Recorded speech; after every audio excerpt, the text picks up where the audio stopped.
Today's guest, Todd Kuhn, co-founded one of the first group reformer studios in Australia back in 2001, well before group reformer was ever even a category. He then went on to franchise a sister brand to 20 locations. He spent 2 decades on the studio floor and now has moved into manufacturing the equipment himself. So if you want to understand where this industry has been, where it's going, and how to build a studio that lasts, you're going to want to listen into this episode. Thank you. Welcome back to the Pilates Business Podcast. I'm so glad you're here today. And I have got a very special guest on joining us. And I think we're going to be talking about so many really interesting perspectives and insights into what's been happening in the industry.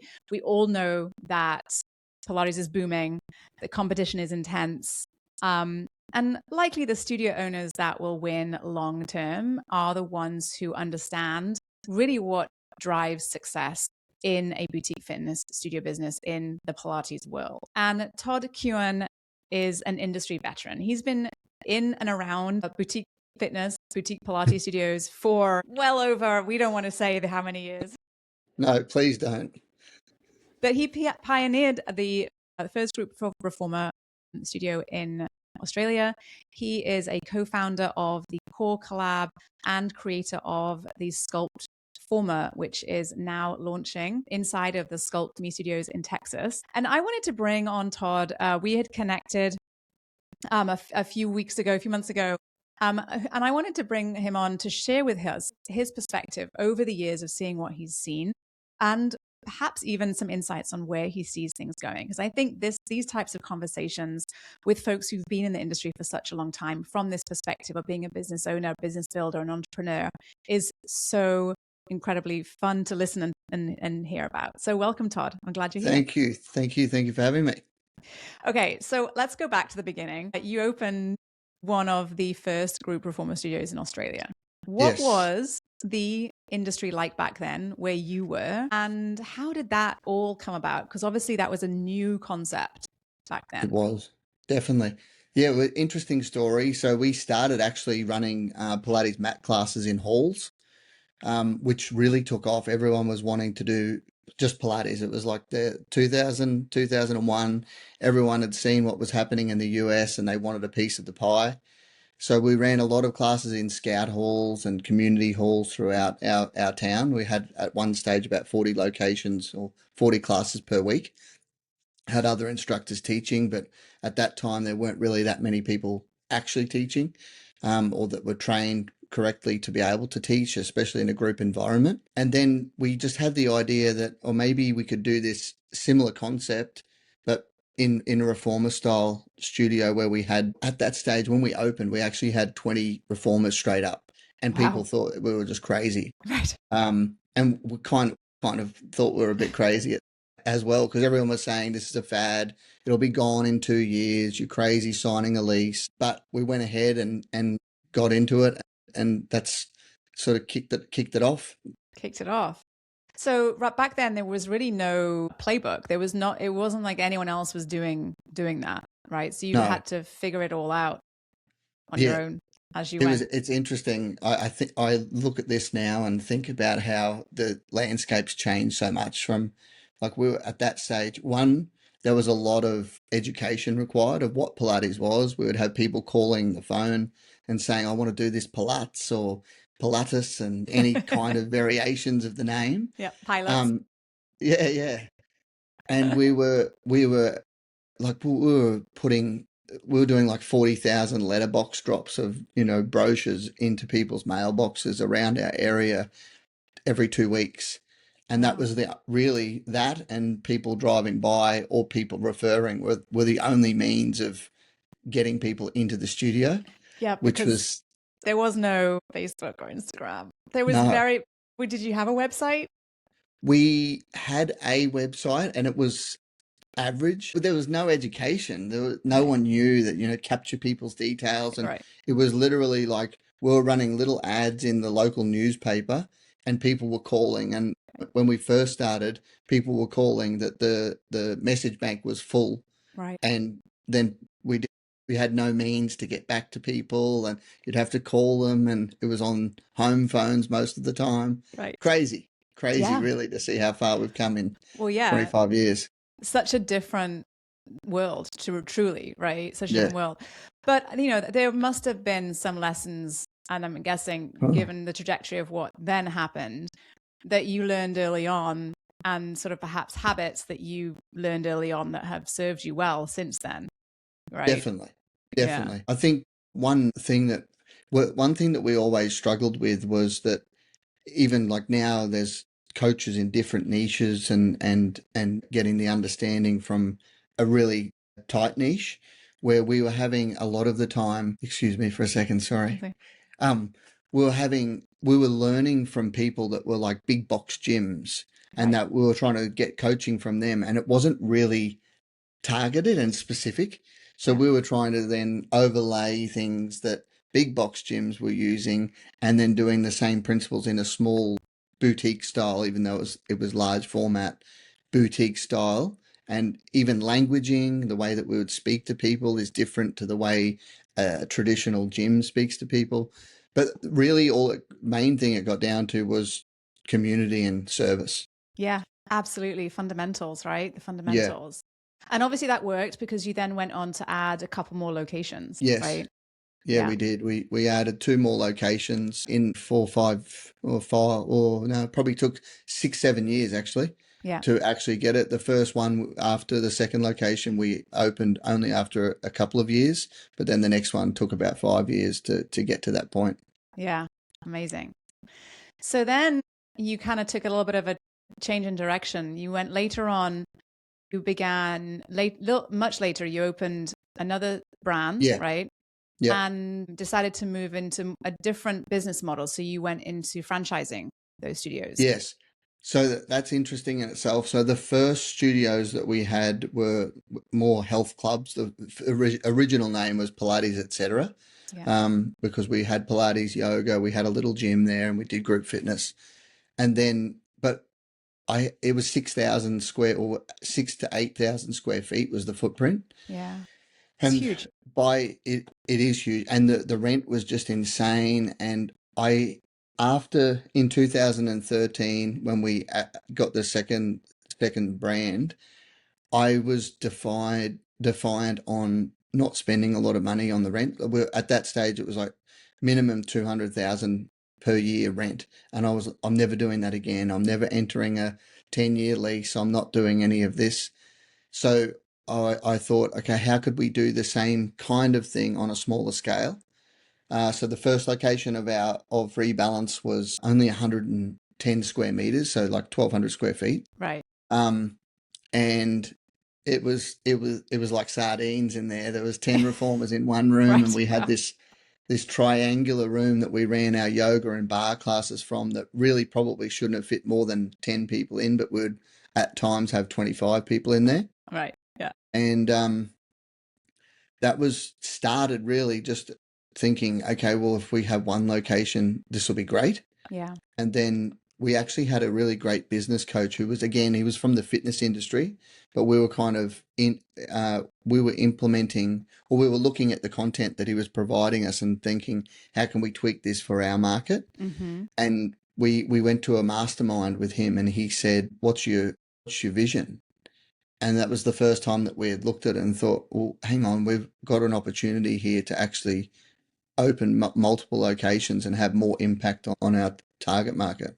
Right, right.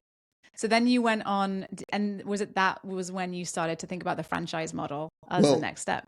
That was really the first time that I had, because I had spent so much time wearing all of these hats, and I was teaching classes, trying to manage, do sales, everything in between. And we did this little, like a summary, or like the mathematics of what tasks are you doing and what could you replace that for? Yeah. And so the conference was actually in Hawaii, and we were sitting there, and my wife started writing it out, and she was like, you're teaching 25 classes a week plus doing this, this, and this. Look at this. We can actually remove like 90% of your classes that you're teaching for, it was at that stage, it was like $450 or $500. And she was like, this is crazy. Like, Right. outsource that, and then we can actually focus on growing the business, which took us to the next step of actually going, okay, this is doable. Yeah. Right. So let's change gears a little bit. So you then went from running studios, franchising studios, to building the equipment. So that's Yes. the whole different direction as well. Well, the interesting thing about Do you like wearing that, lots of hats? probably no, I don't, but then I always seem to. The interesting thing with that is when we first opened in 2001, we had limited access to equipment. Yeah. So we actually started building our own equipment there, and I think about it now, and it's quite hilarious. Like, my grandfather built the carriages of the, Amazing. and in the first class that I taught, a man in the class pushed back, and my grandfather hadn't bolted the shoulder rest down properly, and the shoulder rest fell off, and he went straight through it. So like little funny stories like that I think back on, I'm like, wow, I've come so far. So we're always making the equipment, and it's always been my goal of looking at, like, people buy into a franchise thinking that I'm going to sign up here and the brand is going to do all the work for me and I don't have to do anything. So I've always been about, with partners or franchisees, anyone, how can you get started for the lowest amount of money so you get the best return on investment? Yeah. So we actually did equipment in 2001, and then in 2003 we were approached by in Australia, a large fitness supplier, and their goal was to start rolling out these group reformer studios. But again, in 2003, there was limited appetite. I think in total we sold about 300 units. Yeah. And everyone just thought again, oh, this is just a fad. It'll pass. And then from there, we've just kept developing on the equipment side of things. And then we sold out of the studios and continued doing the equipment. Yeah. And so you work now, that is your core business, is It is, yeah. at Core Collab, is Yeah. studio equipment. Yes. And what is it that you kind of learned from being in the equipment world? Because it's quite a different world to the teaching world and the studio ownership world. It's a different ball game, right? It is. And I think, just being one thing that I've probably wearing too many hats always. I've always been the, teacher, and then the mechanic, and the whatever. I laugh because I'm the least handy person in the world, but the only thing that I know is Pilates equipment. I can fix anything. I can see it and go, oh, yep, that's what that needs to be. But it's an interesting change. I like it because I'm dealing with people that are at that excitement phase where they're like, okay, I'm ready to get started, and I want to get started, and I want to buy this equipment, and listening to people's visions and listening to their dreams, that sort of excites me. Yeah. So, and now I don't have to deal with the clients every day, and it's different. It's different. It's different. Yeah. So you work with you manufacture studios all over the world, right? Yeah. And you say you speak to studio owners. Yeah. Who are typically at the early stages of their journey, or perhaps as they're about to expand and into a next phase of growth, as it were. Yeah. So, you're having conversations about all sorts of different things. What do you see? Do you see a lot of the same conversations or concerns or mistakes that studio owners make often in those early years that you could share? Yes, definitely. Oh, there's so many. Like, I hear so many people saying things to me that I was saying to myself 20 years ago or 10 years ago, 5 years ago even. It's because everything changes so much. But one thing that I find, and when I was talking to you previously, I said, is finding a mentor. Like, actually find someone that has done it and that can help you building the systems around running a studio, because it's a total different ball game. You might be the best instructor in the world, but the skills that you need to run a studio are totally different to the skills that you have as an instructor. Yeah, I couldn't agree more. Yeah. Yeah, so I'm very big on letting people know that, listen, it sounds great. You love teaching. I get that. But when you're wearing 5 hats in a day, you need to make sure that you've got the systems in place to the next step from that is, that's good to know that, but then it's how do they do it? Right. Right. And that's a lot of what we do inside of the program that I Yeah. do with my studio owners is that how do you do it and implement Yeah. it? And then, I think as you know, from running your studios and from all the work that you do with studio owners, every studio is slightly different. Every studio owner has slightly different levels of expertise in different things and talents and natural tendencies to want to be in different parts of the business, right? Like some people would not want to do what you've done and would want to be client facing forever and ever and ever. And I think, Yes. so it's also about how do you apply it into your unique situation, which is Definitely. also a challenge, right? Definitely. Yeah. So where do you find, what I should go back, given your sort of different hats that you have worn, what do you, and now having spoken, that you spend a lot of time speaking to newer studios, what is it that you wish someone had told you from the beginning about opening and expanding? That you've got to grow into the new skills. So you can't be set in, as I said, you can't be the best instructor. You need to grow with what roles that you need to take on, or you need to hire really well to support the team or yourself to work through that phase of growth. Yeah. That would probably be the biggest one. I still struggle with that now, that trying to take on too many different roles, that it's impossible. Yeah, you become the bottleneck, really. Totally. And how it's so frustrating to be in that position. Definitely. It is, right? Yeah. I think there's sort of you have to sort of embrace that sort of letting go of some things and stepping into other things, and knowing that it's sort of, people always talk about, do the hard things or do the things that are least comfortable. But I think that one of the things that I've noticed, and tell me what you think about, those studio owners who seem to continue to grow and their businesses, are kind of go from strength to strength, is that they get more comfortable with like letting go and leaning into the harder things. Totally. And don't sort of shy away from the things that are hard. Definitely. And again, I find that a lot of people go into it, the conversations that I have anyway, are great instructors, and they're thinking that that's going to be the linchpin for being an amazing studio. And sure, that works well for the first 12 weeks. Right. But then after that, they're fatigued and everything else. When there's pressure on, they crack. Yeah. Which everyone will.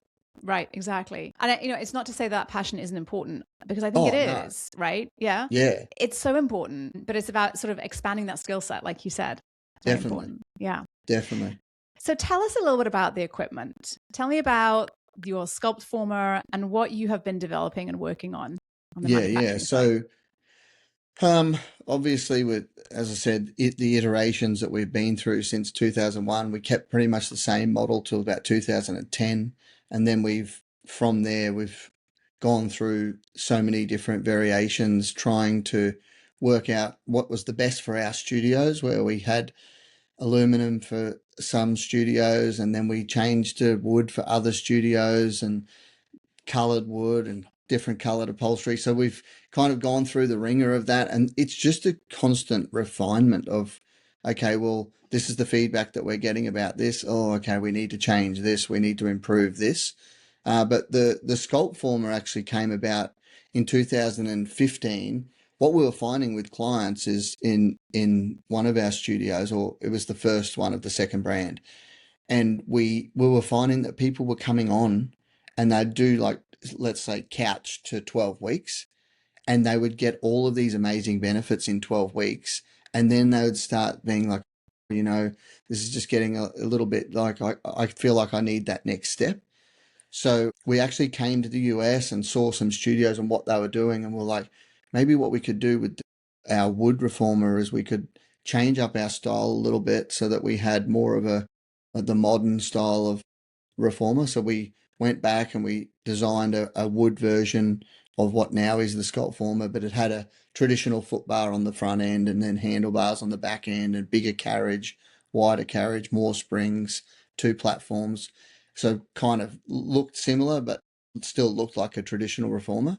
And the goal really was just to try to take people from the 12 weeks to keep them coming by giving them some more challenge standing work, or more different, variations of planking and everything that really can be done on a traditional reformer, but it was also larger, so it looked looked a little bit more, strong, I guess. Yeah. Even though it was white and grey. But yeah, and that's really how the Sculpt Former came about. And then from there we developed the training program that went with that, and then we spent 2018 through to, or now we're still doing it, but we've been doing a lot of training in that method, the Sculpt method, throughout Asia.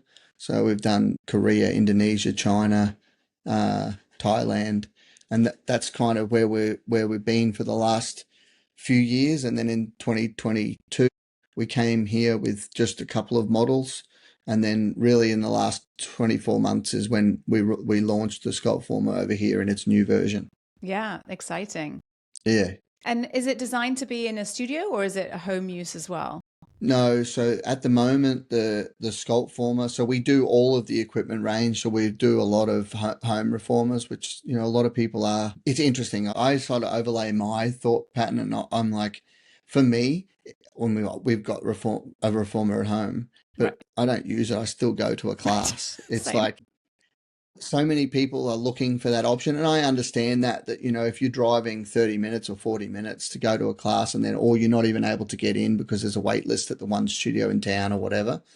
But so we've got a large home section, but then the Sculpt Former is predominantly studios that are looking at what is the new wave? Is this the new wave? Is this, or is the industry going to do a full circle back to more traditional? I think that's just going to be both. Just keeps expanding and expanding. I agree. And is that what you think, is that sort of as you're seeing, because obviously you see data, you're seeing the numbers, you're seeing the interest. Yeah. What is that where you're thinking it's going to head? I think that one thing is that I think the Pilates principles, the old school Pilates principles, are such good principles that can be overlaid into this modern contour. Approach. Yeah. Where I think recently there's been this huge uprise in the modern style, but then the training and the foundations haven't been laid. So I think that there's this great opportunity. I say this to everyone that are opening a studio. Excuse me. I say this to everyone that are opening a studio in that style, is if you can get the really strong foundations of your traditional Pilates and then overlay the modern practice, then you're onto a winning formula. Yeah. Yeah. And I think, because we have this conversation a lot whenever I have guests on the show, and generally when we're having these conversations with all sorts of folks in the industry at conferences, etc. It's like, well, what do you think? Is it going to all collapse and go away? This boom is going to end, and I think, as I'm it's interesting to hear your perspective. And I agree. I don't think we're going to see this drop off and disappearance of Pilates at all. But mostly because of the fact that you've been in this industry since 2000. I've been in this industry since 2000, and we're all still here.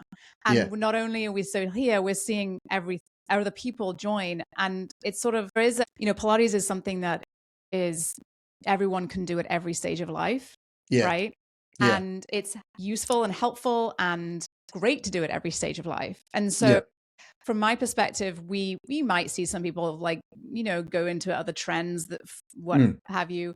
But I think for the most part, because your audience and your range of people who are interested and fall in love with Pilates today, right, in 2026, they're still going to want to do Pilates in 2030 and 2035. So I'm really optimistic about the continuation. Well, like I said, in 2001, everyone was saying the fad will be over in 2 years, and here we are 25 years later, and the industry just keeps it. It's an industry within itself now. It's not some subsection of the fitness industry. It's actually an industry. It is, which is very cool. Very cool. Very cool. Okay, so you're now going to do a full circle and come back to building again. And after everything you've built and everything you've done, you're now opening a new studio. Tell us a little about why now. But mostly I'm kind of curious about what you're doing differently versus the last couple of times that you've started a studio brand. Yes. Yeah, good. That's a good question. So many things. I mean, I always say to everyone, you should be constantly learning about the best practices or whatever. This came about actually when we sold our business. The company that bought were a publicly listed company, and they gave the option for the franchisees to come across and be part of their brand or overarching brand, or go their separate ways. We had two of the franchisees went their separate ways and rebranded. Doing so much work over here in the last couple of years in the US, I've just been, everyone that I was speaking to was saying, this place, they would tell me that a town, and it'd be like, oh, there's 100,000 people here. There's 2 studios in town. What do you think? And I'd be like, well, it's great. If you've got 2 studios in town and you've got a captive audience, if you do everything right, you should have a very successful business. So I actually was talking to one of the franchisee, the husband, and I said, oh, you guys, you ever think about selling and moving to the US? I know that he loves Dallas. And he sort of laughed. And then the next day he called me back and said, are you serious? And I said, I am serious. Oh, like I'm half serious, but half joking. And then he was like, well, if you're serious, let's have a deeper conversation about it. And then 6 months later, they had sold their business and moved over here. Amazing. And then just, learning from, I'm big on the community, and the Paul and Nicole that we're working with, they were very good with their businesses, with their studios, at building that community. Because at the end of the day, you can be the best instructor in the world, but if you've got no people coming, or you've got a terrible personality that doesn't live the values that your company, promotes, then you're in big trouble anyway. Yeah. So they're the perfect people for it. And just, I think it's interesting, even in the markets where, in the Australian market is so, like, probably oversaturated, and everyone is actually kind of knows what they're doing. Yeah. Probably because it's so small. Yeah. Whereas I've found in the US, there's huge opportunity because there's fewer people that really know what and how to do. Yeah. So it's like, okay, well, let's give it a go. I don't want to be sitting in 20 years thinking, oh, we should have done that. That was a good opportunity. But same things, really. Focusing on community, focusing on giving great classes, and the experience. Right. As soon as people walk in the studio, being different to the studio that's 100 yards down the road. Yeah, I think it's just critical.